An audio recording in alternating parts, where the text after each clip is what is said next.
Good morning, confirmation families. It's good to be with you, at least virtually.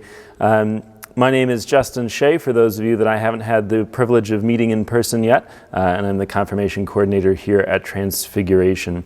And I just want to give some introductory comments about this Saturday's online formation session for our confirmation students, and then just some encouragements about some spiritual practices for our confirmation candidates to practice during this wonderful season of Advent that we find ourselves in.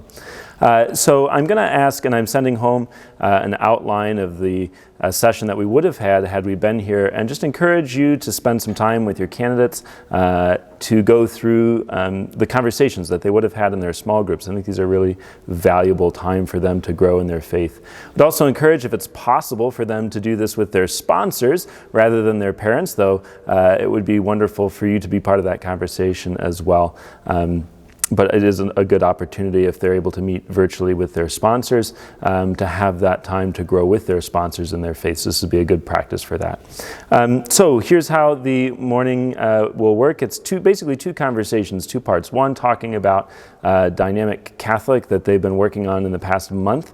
This month's session was about ways of thinking that maybe keep us from following Jesus. And so we can go over their questions, reflection that they had in their workbooks, and just find out from them. What did they learn? What stuck with them? What was maybe challenging to them?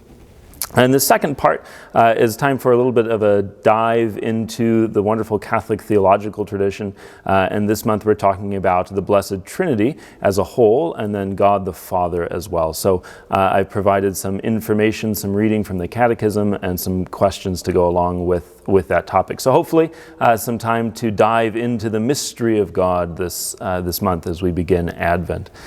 I would encourage then, in this time of Advent, going forward, not just on Saturday, but throughout the season, to find some time for silence. It's one of the beautiful things in Advent, that we can dedicate our time to ourselves, to finding times of quiet, of silence, and to take that time for prayer.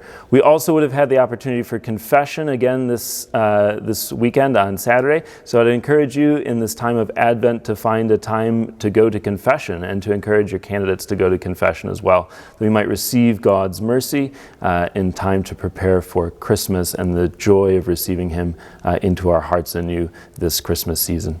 So thank you for your time. I hope that your time with your candidate, or the time with the sponsors and the candidates this weekend, will be fruitful and will help them to enter into the mystery of confirmation and into the mystery of God Himself. A blessed Advent and a Merry Christmas.